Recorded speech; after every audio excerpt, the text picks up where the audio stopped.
ជំរាបសួរលោកគ្រូអ្នកគ្រូនិងសូមស្វាគមន៍បងប្អូននិស្សិតទាំងអស់ជាទីស្រឡាញ់រាប់អានខ្ញុំបាទឈ្មោះយុសាជាគ្រូបង្រៀននៅសាលាមជ្ឈមសិក្សាសុខាភិបាលភូមិភាគបាត់ដំបងថ្ងៃនេះខ្ញុំនឹងបង្ហាញទាក់ទងទម្រង់ការចាក់ថ្នាំសើស្បែកក្រោមស្បែកនិងសាច់ដុំសម្រាប់បណ្ដុះបណ្ដាលដល់និស្សិតផ្នែកបញ្ញាបត្ររងកលាវត្ថៈនិងឆ្មបបន្តមកទៀតខ្ញុំនឹងធ្វើការបង្ហាញទាក់ទងសម្ភារៈសម្រាប់ចាក់ថ្នាំសើស្បែកមានសំណុំលិខិតរបស់អ្នកជំងឺស្រងដៃថាសស្អាតធំមួយថាសស្អាតតូចមួយដបថ្នាំប៊ិចហ្វឺសម្រាប់គូតារាង 1cc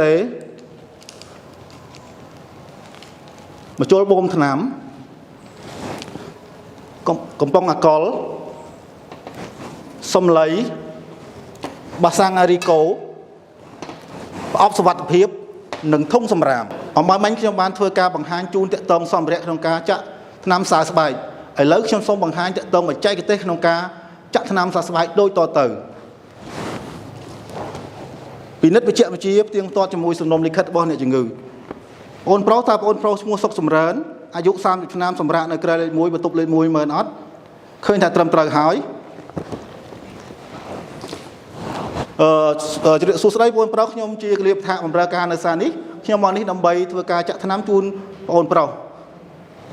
ការចាក់ថ្នាំនេះមានការឈឺចាប់តិចតួចសូមបងប្រុសជួយសហការឃើញថាគាត់អនុញ្ញាតហើយលាងដៃ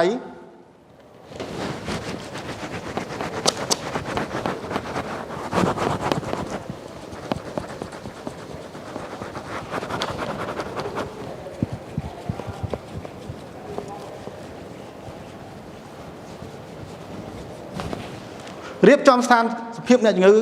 យបានសុខស្រួល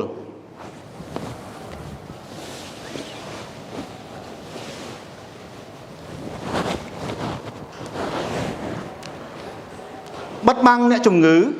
កំណត់កន្លែងចាក់ជៀសវាងចាក់កន្លែងដែលមានហើមជាំដំបៅកន្លែងដែលមានការឈឺចាប់ដុំពករឹង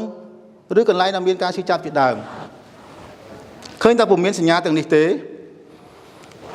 លាងដៃ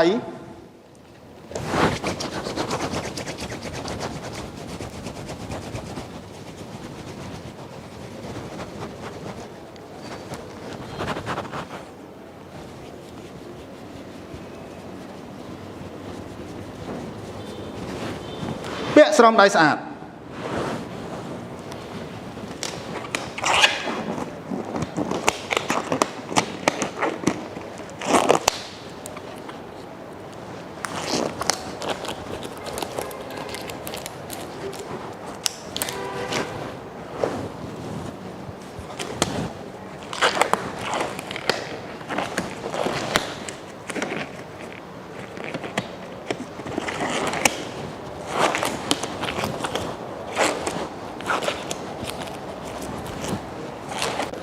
ពិនិត្យ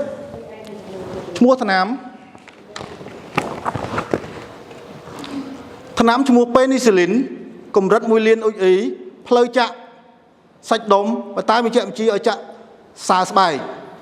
ថ្ងៃផុតកំណត់ថ្ងៃប្រើប្រាស់ថ្ងៃទី1ខែ1ឆ្នាំ2023ឃើញថាត្រឹមត្រូវជាមួយសំណុំលិខិតរបស់អ្នកជំងឺហើយ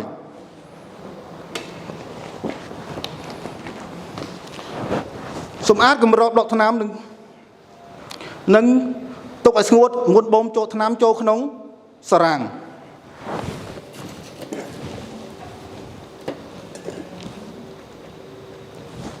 បើកម្របដកថ្នាំជូតស្មាកម្របដកថ្នាំទុកឲ្យស្ងួតហើយសារ៉ាំងដោយប្រុងប្រយ័ត្នដោយកុំឲ្យប៉ះផ្នែកខាំកដូចជាចុងនៃម្ជុលស្នូនៃស៊ីឡាំងឬក៏ផ្ទៃនៃស៊ីឡាំងផ្ដាច់ម្ជុលចាក់ភ្ជាប់ម្ជុលបូម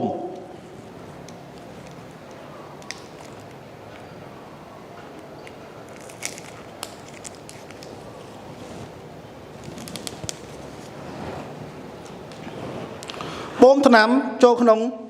សារ៉ាំង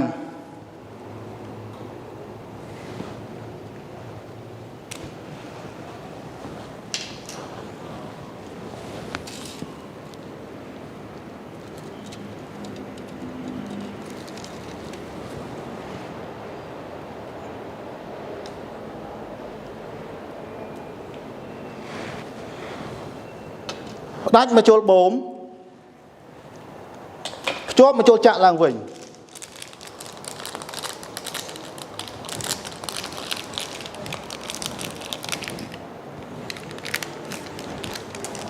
បញ្ចេញខ្យល់អស់ពី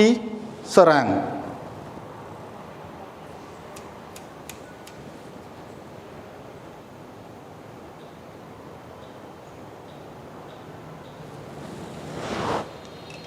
ពិនិត្យមើលថ្នាំម្ដងទៀតមុននឹងបោះចោលថ្នាំឈ្មោះពេនីស៊ីលីនកម្រិត1លាន HE ផ្លូវចាក់សាច់ដុំប៉ុន្តែវិជ្ជាឲ្យចាក់សាស្បែកដើម្បីធ្វើតេស្តថ្ងៃផុតកំណត់ថ្ងៃទី1 ខែ 1 ឆ្នាំ 2023 ឃើញថាត្រឹមត្រូវជាមួយសំណុំលិខិតជំងឺហើយរំងាប់មេរោគត្រង់កន្លែងចាក់ដោយសម្លៃអាកុល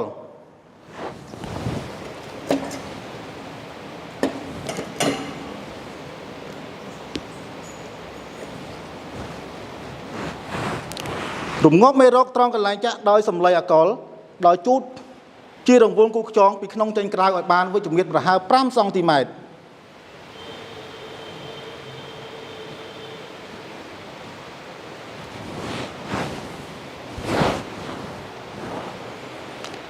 កាន់សារ៉ាំងចាក់មកចូលក្នុងស្រទាប់សាស្បែក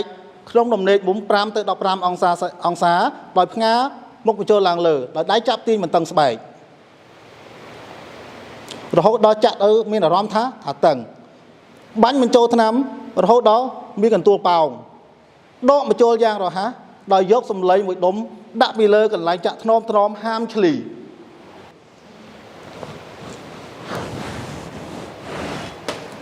គូសរង្វង់ពីលើកន្លែងចាក់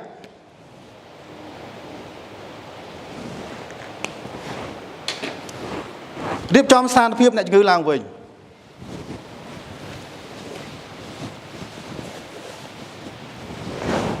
បោះកាកសំណល់ដើរបន្លាក់បោះចោលក្នុងធុងសម្រាម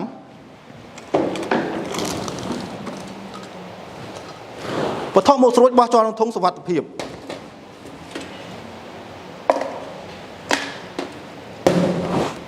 ដោះស្រោមដៃ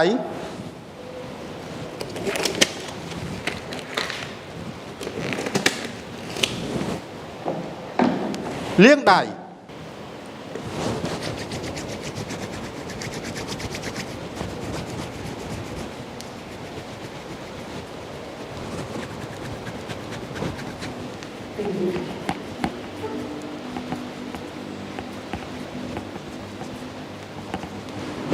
ចំណុចចុងក្រោយនៃការចាក់ថ្នាំសើស្បែកគឺកត់ត្រានិងរាយការណ៍កត់ត្រាពីថ្ងៃខែឆ្នាំដែលត្រូវចាក់ការឆ្លើយតបរបស់អ្នកជំងឺនិងរាយការណ៍ជូនពីភាពមិនធម្មតាជូនគ្រូពេទ្យឬក៏គិលាមថាទទួលបន្ទុកការបង្ហាញទម្រង់ការចាក់ថ្នាំសើស្បែកត្រូវបានបញ្ចប់សូមអរគុណឥឡូវខ្ញុំសូមបង្ហាញសម្ភារៈទាក់ទងនឹងការចាក់ថ្នាំក្រមស្បែកមានដូចតទៅសំណុំលិខិតរបស់អ្នកជំងឺស្រោមដៃថាសស្អាតធំថាសស្អាតតូចដបថ្នាំមកចូលសម្រាប់ចាក់ថ្នាំមកចូលសម្រាប់បូមថ្នាំអាកុលកំប៉ុងសម្លៃបាសាំងអារីកូប្រអប់សុវត្ថិភាពនិងធុងសម្រាមឥឡូវនេះខ្ញុំសូមបង្ហាញតកតបច្ចេកទេសនៃការចាក់ថ្នាំក្រមស្បែកពិនិត្យវិជ្ជាជាមួយនឹងអ្នកជំងឺសួស្តីបងប្រុសឈ្មោះសុកចម្រើនអាយុ30ឆ្នាំសម្រាប់នៅក្រែលេខ1បន្ទប់លេខ1មែនទេឃើញថាត្រឹមត្រូវហើយសួស្តីបងប្រុសខ្ញុំបាទឈ្មោះយោសាទជាគ្រូជាបុគ្គលិកនៅបម្រើការនៅសាលនេះខ្ញុំមកនេះដើម្បីធ្វើការចាក់ថ្នាំជូនបងប្រុសការចាក់ថ្នាំនេះមានការឈឺចាប់តិចតួចសូមបងប្រុសជួយសហការឃើញថាអ្នកជំងឺគាត់អនុញ្ញាតហើយលាងដៃ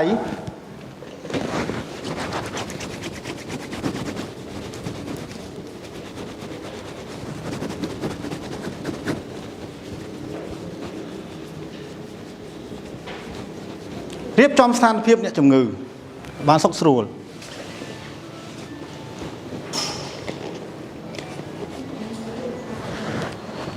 បិទបាំងអ្នកជំងឺនឹងកំណត់កន្លែងចាក់ជៀសវាងចាក់កន្លែងដែលមានអំបៅជាំហើម ลมโปกหรือกลายดำเบียนบรรดามีการช่วยจับจิตดำเคยตาผมเบียนสัญญาเตือนออนนิเตเลี้ยงได้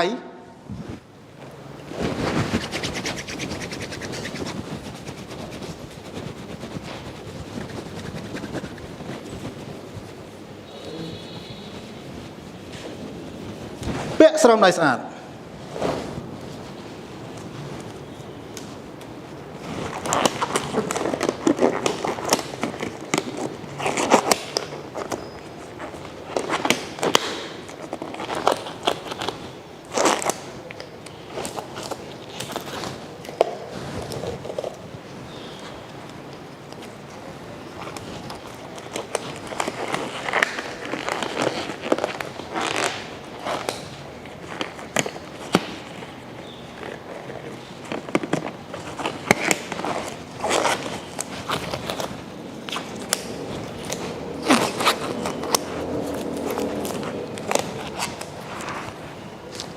ปีนัดพูดสนามลีโดเกอินเพลจะกรอมสบาย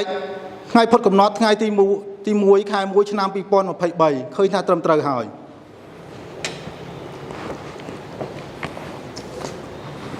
จุดอาดอกสนามดอยสำลัยอากล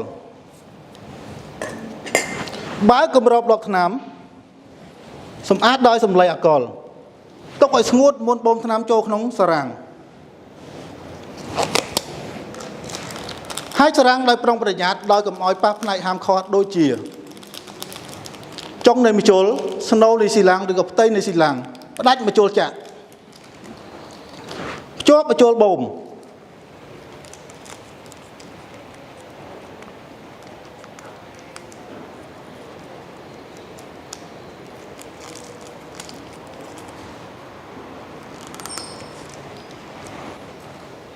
บ่มสนามโจขนงสรัง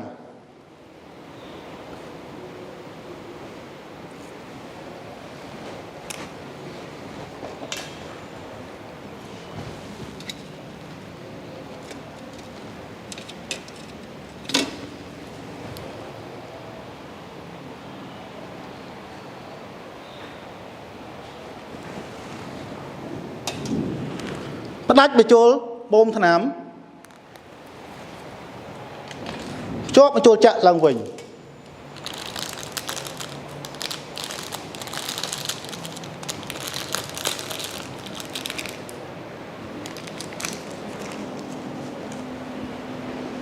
บัญชีเชียวล้อปีขนมสรัง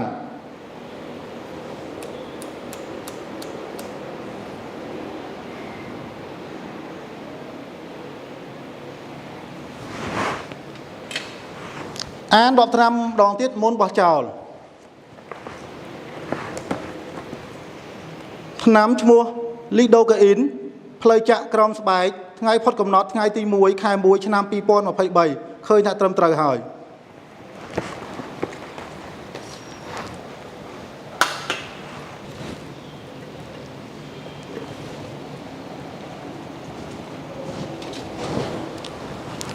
รุมงอเมโรกตรองอะไรจะดอยสำลัยอากลเราจูดเชื่อตรงวงกุดจองปีขนมเจนกราวไอ้บ้านตุ่มพมประหาร3 ซองตีเมตร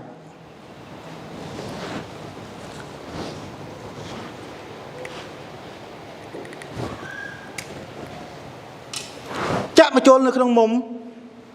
สาย15 องศาโดยได้จับสบายสบายโลเมื่อไกลมีนเชียมเตะบ้านโจทนามยืดๆở hốt đó nằm đó mà trôi rằng là ha do đông xung lấy mũi đốm tục lại chạ đôi mình nói là chừng chli lời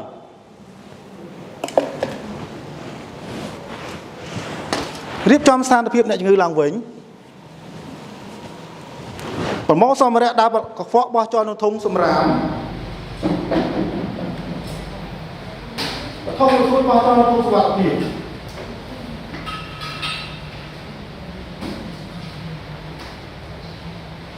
đó strom đầy nâng liếc đầy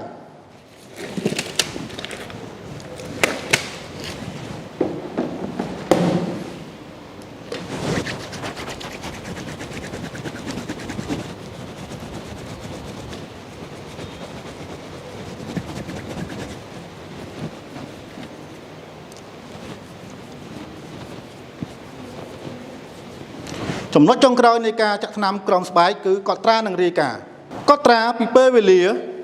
ថ្ងៃខែឆ្នាំការឆ្លើយតបរបស់អ្នកជំងឺ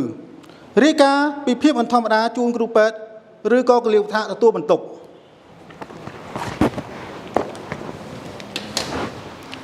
ការបង្ហាញទម្រង់ការចាក់ថ្នាំក្រោមស្បែកត្រូវបានបញ្ចប់សូមអរគុណឥឡូវនេះខ្ញុំសូមបង្ហាញតកតងសម្ភារៈការចាក់ថ្នាំតាមសាច់ដុំមានដូចតទៅសំណុំលិខិតរបស់អ្នកជំងឺស្រោមដៃថាសស្អាតធំថាសស្អាតតូចដបថ្នាំមកចូលសម្រាប់ចាក់ថ្នាំមកចូលសម្រាប់បូមថ្នាំអាកុលកំប៉ុងសម្លៃបាសាំងអារីកូប្រអប់សុវត្ថិភាពនិងធុងសម្រាមឥឡូវនេះខ្ញុំនឹងសូមបង្ហាញតកតងនឹងបច្ចេកទេសនៃការអនុវត្តការចាក់ថ្នាំតាមសាច់ដុំមានដូចតទៅពិនិត្យវិជ្ជាបញ្ជាដោយផ្ទៀងផ្ទាត់ជាមួយនឹងអ្នកជំងឺបងប្រុសឈ្មោះសុកចម្រើនអាយុ30ឆ្នាំសម្រាប់នៅក្រៅលេខ1បន្ទប់លេខ1មែនអត់ឃើញថាត្រឹមត្រូវហើយសួស្តីបងប្រុសខ្ញុំឈ្មោះយុសាទជាបុគ្គលិកបម្រើការនៅសាននេះខ្ញុំមកនេះធ្វើការចាក់ថ្នាំតាមសាច់ដុំជូនបងប្រុសការចាក់ថ្នាំតាមសាច់ដុំនេះមានការជឿចាប់តិចតួចសូមបងប្រុសជួយសហការឃើញថាគាត់អនុញ្ញាតហើយលាងដៃ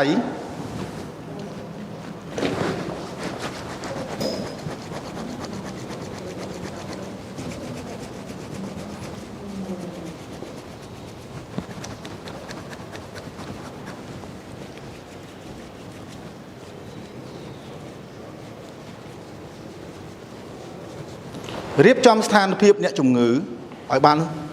សុខស្រួលដោយឲ្យអ្នកជំងឺដេកឬក៏អង្គុយ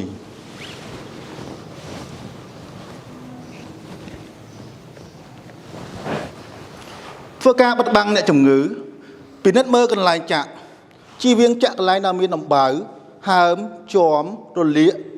ដុំពករឹងឬកន្លែងដែលបណ្ដាលឲ្យមានការឈឺចាប់ជាដើមឃើញថាពុំមានសញ្ញាទាំងនេះទេ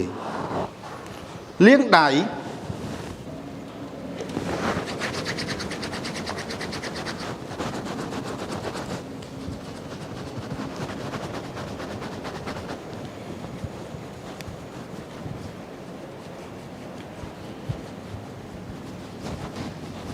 ពាក់ស្រោមដៃស្អាត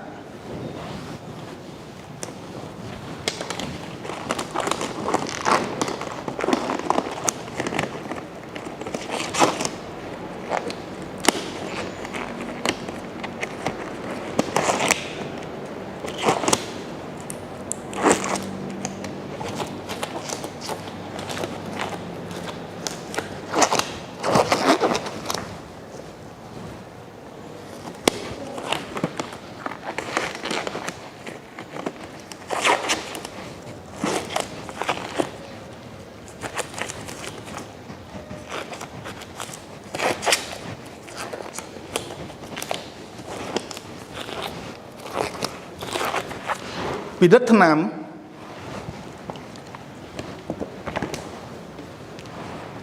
ឈ្មោះអំពីនីសាលីនកម្រិត1ក្រាមផ្លូវចាក់សាច់ដុំថ្ងៃផុតកំណត់ថ្ងៃទី1ខែ1ឆ្នាំ2023ឃើញថាត្រឹមត្រូវជាមួយសំណុំលិខិតរបស់អ្នកជំងឺហើយ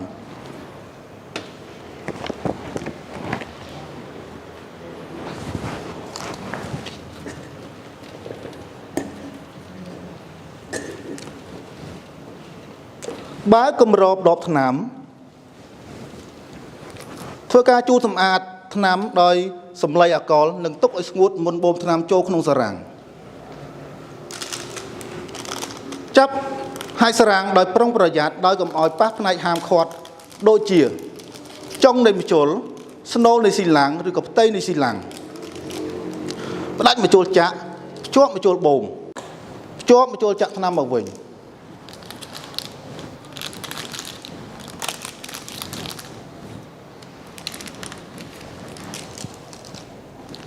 បាញ់បញ្ចេញខ្យល់អស់ពីក្នុងសារ៉ាំងដោយម្ជុលមានកម្រិតការពារ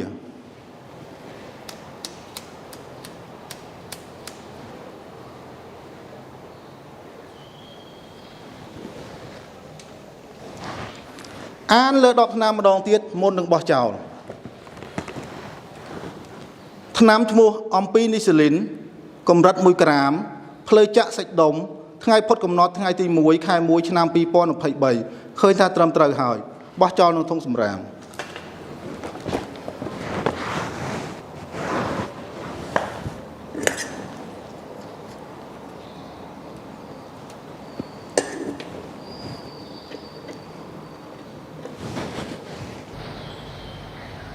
រមាស់មេរោគត្រង់កន្លែងចាក់ដោយសម្លេងអកល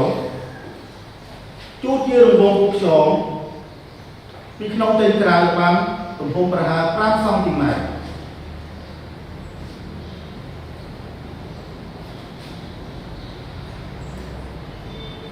កាន់តារាងចាក់ក្នុងបន្ទាប់សាច់ដុំក្នុងមុំ90អង្សាដោយដៃចាប់ពីមិនដឹងស្បែកចាក់ក្នុងមុំ90យ៉ាងរហ័សដកមើលតែមានឈាមឃើញថាពុំមានឈាមទេបាញ់ថ្នាំបញ្ចូលក្នុងបន្ទាប់សាច់ដុំយឺតរហូតអស់ថ្នាំ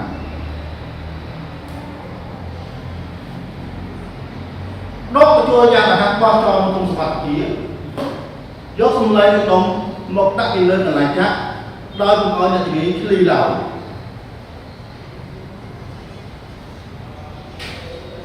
រៀបចំស្ថានភាពអ្នកជំងឺសុខស្រួលឡើងវិញ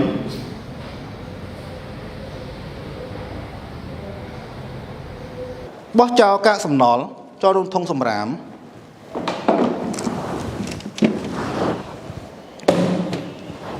ដោះស្រង់ដៃ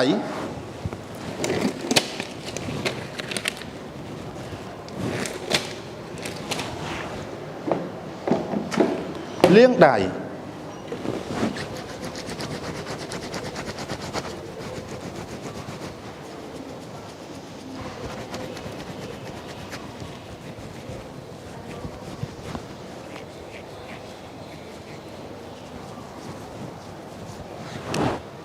កត់ត្រានិងរាយការណ៍កត់ត្រាពីថ្ងៃខែឆ្នាំដែលចាក់ការឆ្លើយតបរបស់អ្នកជំងឺរាយការណ៍ពីសភាពមិនធម្មតាជូនគ្រូពេទ្យឬក៏គលាភថ្នាក់ទទួលបន្ទុកការបង្ហាញទម្រង់ការចាក់ថ្នាំតាមសាច់ដុំត្រូវបានបញ្ចប់សូមអរគុណចាសូមជម្រាបសួរលោកគ្រូអ្នកគ្រូនិងសូមស្វាគមន៍ដល់បងប្អូននិស្សិតទាំងអស់ជាទីស្រឡាញ់រាប់អាននាងខ្ញុំឈ្មោះលីវ៉ាន់ធីតាជាគ្រូបង្រៀននៃសាលាមធ្យមសិក្សាសុខាភិបាលភូមិភាគបាត់ដំបងថ្ងៃនេះនាងខ្ញុំសូមបង្ហាញអំពីការអនុវត្តនៅទម្រង់ការចាក់បញ្ចូលឈាមតាមសរសៃវ៉ែននិងការចាក់បញ្ចូលសេរ៉ូមតាមសរសៃវ៉ែនសម្រាប់បណ្ដុះបណ្ដាលដល់និស្សិតផ្នែកបញ្ញាបត្ររងគិលានុបដ្ឋាកនិងឆ្មបចា៎នាងខ្ញុំសូមបង្ហាញនៅសម្ភារៈសម្រាប់អនុវត្តនៅទម្រង់ការចាក់បញ្ចូលឈាមដែលមានដូចជាសំណុំលិខិតអ្នកជំងឺទ្រុសឈាមកាតេទ័រប៊ិចហ្វឺតការ៉ូផ្លោកឈាមថាសតូចស្អាតថាសធំបាសាំងអារីកូប្រអប់សុវត្ថិភាពអាល់កុលសម្លៃនាឡិកាកន្ត្រៃបងស្អិតនិងស្រោមដៃស្អាតបន្តទៅនេះនាងខ្ញុំសូមបង្ហាញអំពីបច្ចេកទេសនៃការអនុវត្តនៅទម្រង់ការចាក់បញ្ចូលឈាមតាមសរសៃវ៉ែនដែលមានដូចតទៅពិនិត្យសំណុំលិខិតរបស់អ្នកជំងឺដោយផ្ទៀងផ្ទាត់ជាមួយនឹងអត្តសញ្ញាណរបស់អ្នកជំងឺបងស្រីបងឈ្មោះសុកចម្រើនអាយុ30ឆ្នាំនៅក្រែលេខ1បន្ទប់លេខ1មែនទេឃើញថាពិតជាត្រឹមត្រូវទៅតាមសំណុំលិខិតរបស់អ្នកជំងឺហើយនាងខ្ញុំឈ្មោះលីវ៉ាន់ធីតាជាគិលានុបដ្ឋាកដែលប្រចាំការនៅអគារនេះនាងខ្ញុំមកនេះដើម្បីធ្វើការចាក់បញ្ចូលឈាមជូនបងស្រីការចាក់បញ្ចូលឈាមមានការឈឺចាប់តិចតួចនៅត្រង់កន្លែងចាក់សូមបងចូលរួមសហការលាងដៃ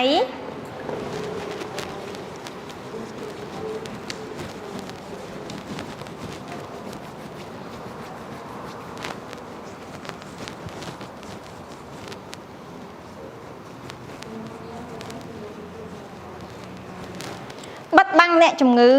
និងកំណត់កន្លែងចាក់ពិនិត្យមើលស្បែកដែលត្រូវចាក់ពិនិត្យរកមើលការហើម រលាកដំបៅស្នាមពុករឹង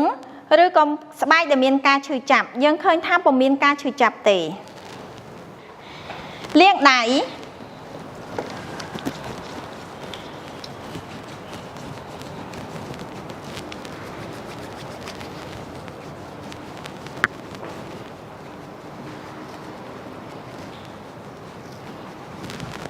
ពាក់ស្រោមដៃស្អាត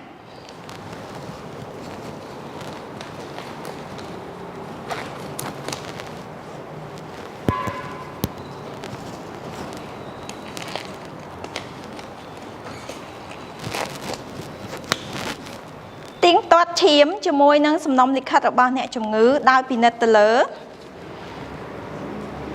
ឈាមក្រុមអូចំណុះ350មីលីលីត្រលេខសម្គាល់07ថ្ងៃខែផុតកំណត់ប្រើប្រាស់ថ្ងៃទី10ខែ10ឆ្នាំ2021រេស៊ីបូកយើងឃើញថាឈាមរបស់អ្នកផ្ដល់និងឈាមរបស់អ្នកទទួលមានភាពចុះសម្រុងគ្នាតាមលទ្ធផលមន្ទីរពិសោធន៍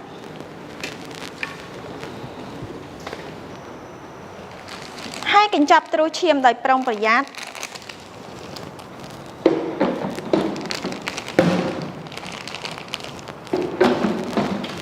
ដោយរក្សាភាពស្តេរីលនៅចុងទាំងសងខាងនៃទ្រូសម្រួលប្រេស្ទីបឡើងទៅលើដើម្បីងាយស្រួលនៅក្នុងការលេងតម្រូវដំណក់ឈាមនិងមួលបិទប្រេស្ទីបមកវិញ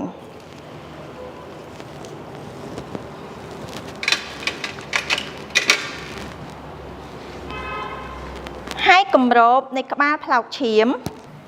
ដោយមិនឲ្យប៉ះរុនខាងក្នុងនៃផ្លោកឈាមចាក់បញ្ចូលទ្រុសឈាមចូលទៅក្នុងក្បាលនៃផ្លោកឈាមធ្វើយ៉ាងណាឲ្យលិចសន្ទះ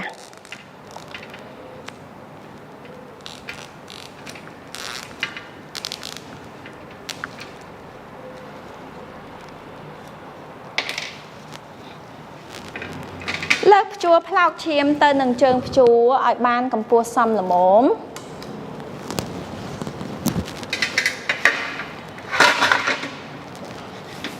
ច្របាច់បញ្ចូលឈាមទៅក្នុងប្រដាប់រាប់ដំណក់ឲ្យបាន1/2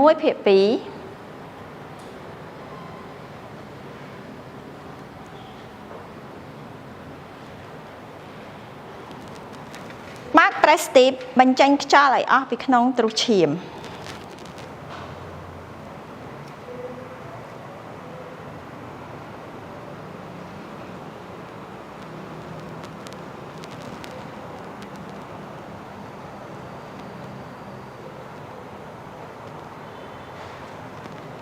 រក្សាចុងទ្រូឲ្យនៅស្តេរីលដោយម្ជុលដែលមានគម្របការពារជ្រើសរើសសរសៃវ៉ែនដែលធំនិងចងខ្សែការ៉ូពីលើចំណុចចាក់ឲ្យបានប្រវែង10ទៅ12សង់ទីម៉ែត្ររងាប់មេរោគត្រង់កន្លែងចាក់ដោយដុំសម្លៃអាកុលយ៉ាងតិចចំនួន2ដុំការជូតចាប់ផ្ដើមចេញជាចំចំណុចកណ្ដាលជារង្វង់ពីក្នុងចេញមកក្រៅ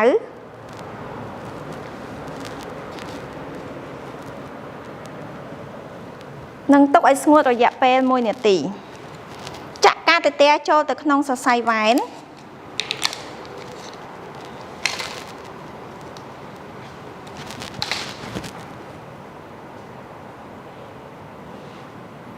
ចាក់កាតេទ័រចូលទៅក្នុងសរសៃវ៉ែននៅក្នុងដំណេកមុំ20ទៅ30អង្សាដោយផ្ងាមុខមកជុលឡើងលើពិនិត្យមើលចម្រាឈាមឃើញថាមានឈាមចូលទៅក្នុងកាតេទ័រហើយដកម៉ង់ត្រាំងបន្តិចនិងរុញតួកាតេទ័រឲ្យចូលរហូតទៅដល់គល់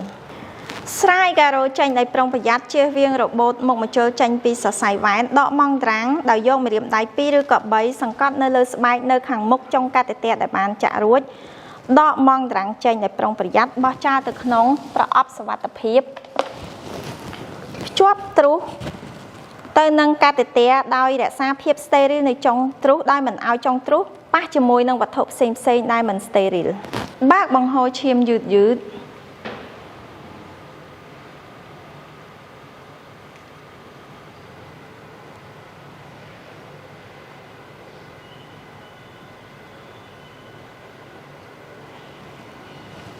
បិទបង់ស្អិតទប់កាតេទ័រមិនឲ្យរបូត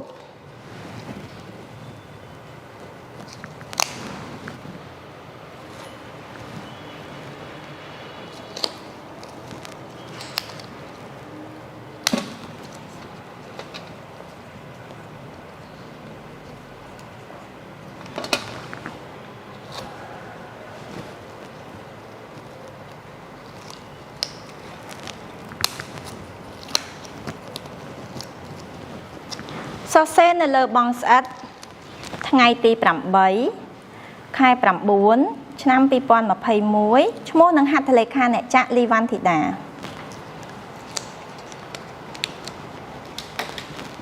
ពិនិត្យមើលវត្តមាននៃការហើមប៉ោងនៅត្រង់កន្លែងចាក់យើងឃើញថាពុំមានការហើមប៉ោងនៅត្រង់កន្លែងចាក់ទេលៃតម្រូវដំណក់ឈាមតាមវេជ្ជបញ្ជាឲ្យដាក់30ដំណក់ក្នុង1នាទីលៃតម្រូវដំណក់ឈាមតាមវេជ្ជបញ្ជាដោយរាប់ទៀងផ្ទាត់ជាមួយនឹងនាឡិការាប់ដំណក់ឈាមឲ្យបាន30ដំណក់នៅក្នុង1នាទី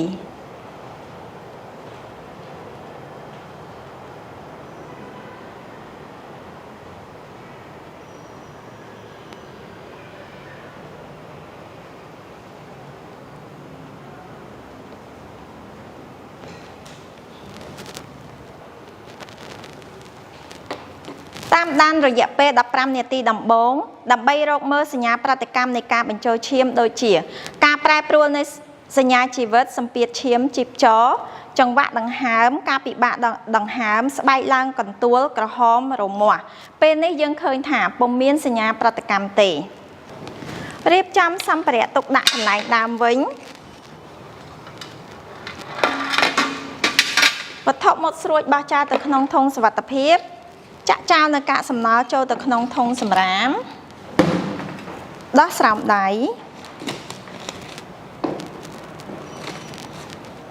លាងដៃ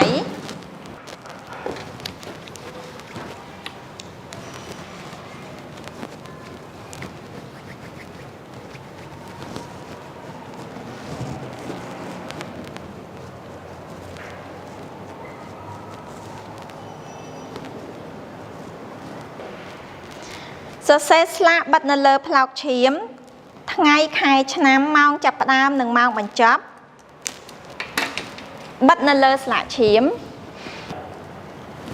យកសញ្ញាជីវិតរៀងរាល់15នាទីម្ដងឲ្យបាន3ដងបន្ទាប់មក30នាទីម្ដងឲ្យបាន2ដងនិងរៀងរាល់1ម៉ោងម្ដងរហូតដល់អស់ឈាម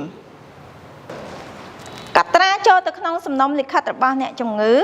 អំពីពេលវេលាដែលចាប់ផ្ដើមពេលវេលាបញ្ចប់ថ្ងៃខែឆ្នាំនិងការឆ្លើយតបរបស់អ្នកជំងឺរាយការណ៍អំពីសភាពមិនធម្មតាជូនទៅដល់គ្រូពេទ្យឬក៏គិលានុបដ្ឋាកទទួលបន្ទុកចាការបង្ហាញអំពីទម្រង់ការនៃការចាក់បញ្ចូលឈាមតាមសរសៃវ៉ែនរបស់នាងខ្ញុំបានបញ្ចប់សូមអរគុណឥឡូវនេះនាងខ្ញុំសូមបង្ហាញអំពីសម្ភារៈសម្រាប់អនុវត្តដោយទម្រង់ការសំណុំលិខិតរបស់អ្នកជំងឺខាងធំស្រោមតាមវេជ្ជបញ្ជាកាតេទ័រហ្គារ៉ូខាងតូច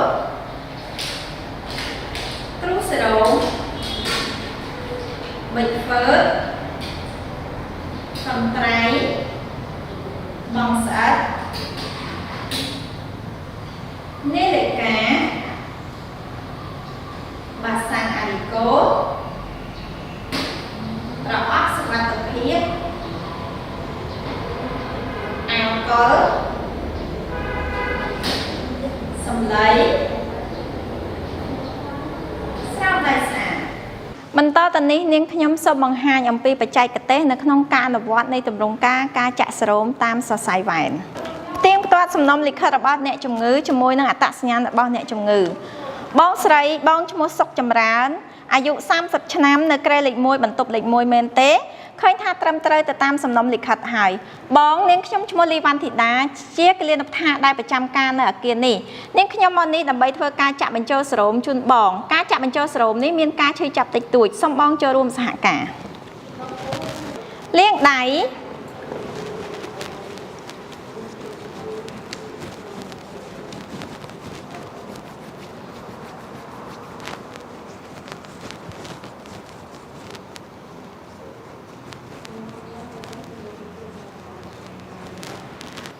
រៀបចំស្ថានភាពអ្នកជំងឺបិទបាំងអ្នកជំងឺនិងកំណត់កន្លែងចាក់ពិនិត្យមើលស្បែកដែលត្រូវចាក់ពិនិត្យរកមើលការហើមរលាក ដំបៅស្នាមពករឹងឬក៏ស្បែកដែលមានការឈឺចាប់យើងឃើញថាពុំមានការឈឺចាប់ទេលាងដៃ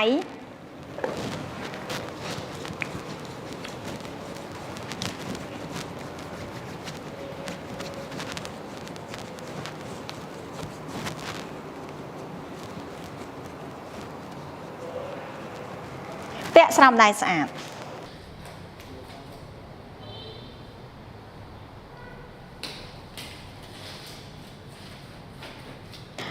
ផ្ទៀងផ្ទាត់សំណុំលិខិតរបស់អ្នកជំងឺជាមួយនឹងសេរ៉ូមឡាក់តាតចំណុះ500មីលីលីត្រថ្ងៃខែផុតកំណត់ប្រើប្រាស់ថ្ងៃទី1ខែ1ឆ្នាំ2023ឃើញថាត្រឹមត្រូវទៅតាមសំណុំលិខិតហើយ ហើយកញ្ចប់ទ្រូដោយប្រុងប្រយ័ត្នដោយរក្សាភាពស្តេរីលនៅចុងទាំងសងខាងនៃទ្រូ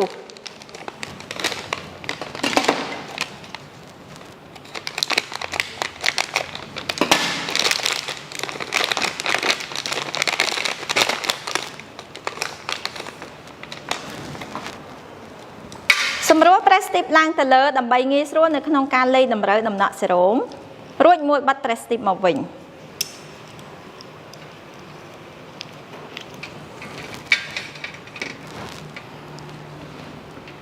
បើកគម្របនៃផ្លោកសេរ៉ូមរងាប់មេរោគនៅក្បាលនៃផ្លោកសេរ៉ូមដោយដុំសម្លៃអាកុល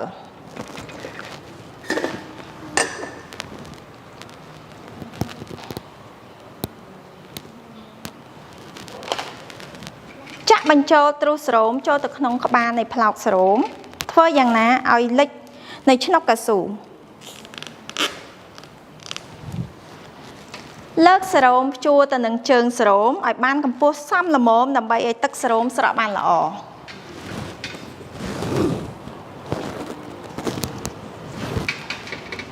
ច្របាច់បញ្ចូលសេរ៉ូមចូលទៅក្នុងប្រដាប់រាប់ដំណក់សេរ៉ូមឲ្យបាន1ភាគ2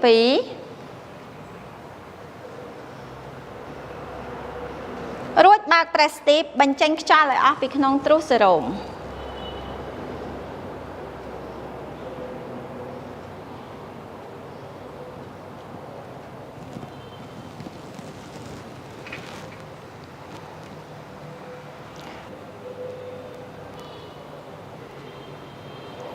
រក្សាចុងទ្រូឲ្យនៅស្តេរីលដោយមជុលដែលមានគម្របការពារ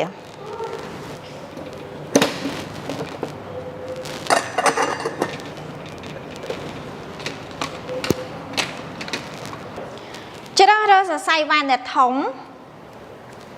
និងចងខ្សែការ៉ូពីលើចំណុចចាស់ឲ្យបានប្រវែង10ទៅ12សង់ទីម៉ែត្រ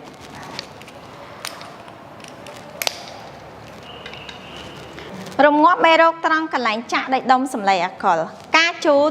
ចាប់ផ្ដើមចេញពីចំណុចកណ្ដាលរាងជារង្វង់ឲ្យបានប្រវែង5ទៅ7សង់ទីម៉ែត្រ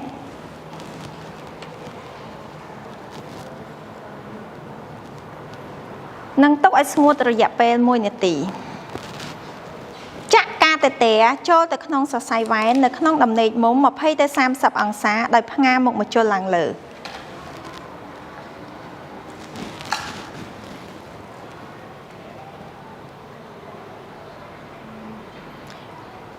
ពិនិត្យមើលចម្រាឈាមឃើញថាមានឈាមចូលទៅក្នុងកាតេទ័រហើយដកម៉ង់តារាងថយក្រោយបន្តិចនិងរុញតួកាតេទ័រឲ្យចូលរហូតទៅដល់គល់ស្រាយការ៉ូដោយប្រុងប្រយ័ត្នជៀសវាងរបូតមុខមជុលចេញពីសរសៃវ៉ែនដកម៉ង់តារាងចេញដោយយកម្រាមដៃ2ឬក៏3សង្កត់នៅលើស្បែកនៅខាងមុខចុងកាតេទ័រដែលបានចាក់រួចដកម៉ង់តារាងចេញបោះចោលទៅក្នុងធុងសុវត្ថិភាពភ្ជាប់ទ្រូស ជាមួយនឹងកាតេទ័រដោយគោរពតាមគោលការណ៍អាស័ព្ទស៊ីដែលមិនឲ្យចុងទ្រូសប៉ះជាមួយនឹងវត្ថុផ្សេងៗដែលមិនស្តេរីលបើកបង្ហូរសេរ៉ូមយឺតបិទបង់ស្អិតទប់មុខមជុលមិនឲ្យរបូត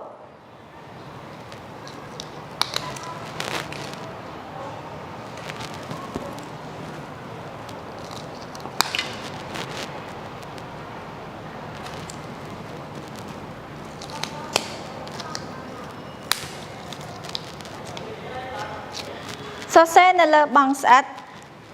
ថ្ងៃទី8ខែ9ឆ្នាំ2021ហត្ថលេខានឹងឈ្មោះអ្នកចាក់លីវ៉ាន់ធីតា ពិនិត្យមើលវត្តមាននៃការហាមប៉ោងនៅត្រង់កន្លែងចាក់យើងឃើញថាពុំមានការហាមប៉ោងនៅត្រង់កន្លែងចាក់ទេរៀបចំស្ថានភាពប្រមូលសម្ភារៈទុកដាក់កន្លែងដើមវិញលៃតម្រូវដំណក់ស្រោមតាមវិជ្ជបញ្ជាឲ្យដាក់30ដំណក់ក្នុង1នាទីដោយប្រើនាឡិកាផ្ទៀងផ្ទាត់ជាមួយនឹងដំណក់សរោមរាប់ឲ្យបាន30ដំណក់ក្នុង1នាទី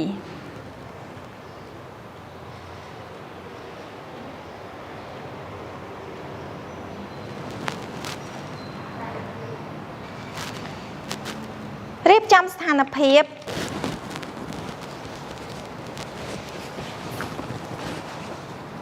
បោះចោលកាកសំណល់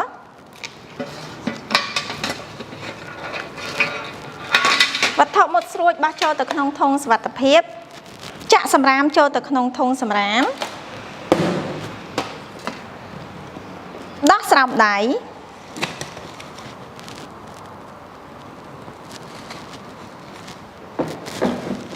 លាងដៃ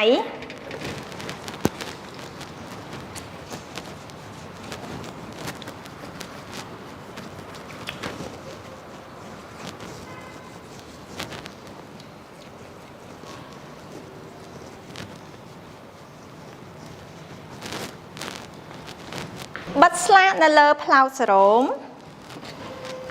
ដោយសរសេរថ្ងៃខែឆ្នាំម៉ោងចាប់ផ្ដើមចំនួនដំណក់និងម៉ោងបញ្ចប់បិទនៅលើផ្លោកសរោម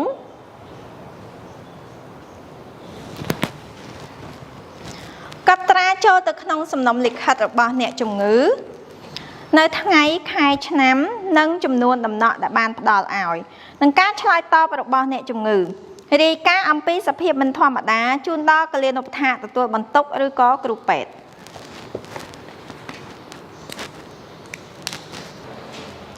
ការអនុវត្តនៅទម្រង់ការចាក់បញ្ចូលសរោមតាមសរសៃវ៉ែនត្រូវបានបញ្ចប់សូមអរគុណ